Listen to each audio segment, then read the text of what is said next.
পরিবেশ, বন ও জলবায়ু পরিবর্তন মন্ত্রণালয়ের উপদেষ্টা সৈয়দা রিজওয়ানা হাসান বলেছেন, 31st নাইটে আতশবাজি, ফানুস উড়ানো বন্ধে মোবাইল কোর্ট পরিচালনা করবে পরিবেশ অধিদপ্তর।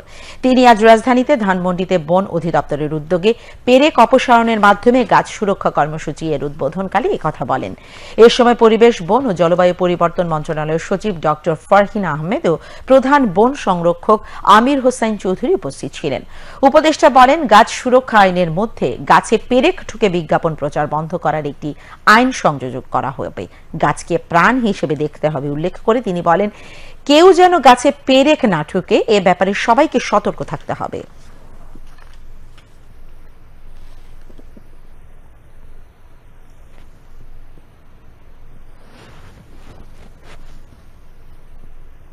লোকে যেন আর গাছের মধ্যে পেরেক না ঠুকে সেই আবেদনও আমরা রেখে যাচ্ছি এবং এটা আইনি বিধান হিসেবে যখন আসবে তখন আমরা মনে করি যে দোষী ব্যক্তিদের এবং বিজ্ঞাপনদাতা যারা আছে তাদের বিরুদ্ধে আমরা ব্যবস্থা নিতে পারবো। আজকে রাতে যেন আতশবাজি, পটকা এগুলো ফোটানো না হয়, শব্দ দূষণ না করা হয় এবং পাখিকুল, প্রাণীকুলের এবং মানুষের স্বাস্থ্যের জন্য ক্ষতিকর অত্যন্ত উচ্চ শব্দ সৃষ্টি করা না হয়। সন্ধ্যার পর থেকে পরিবেশ অধিদপ্তর তার মোবাইল কোর্ট পরিচালনা করবে।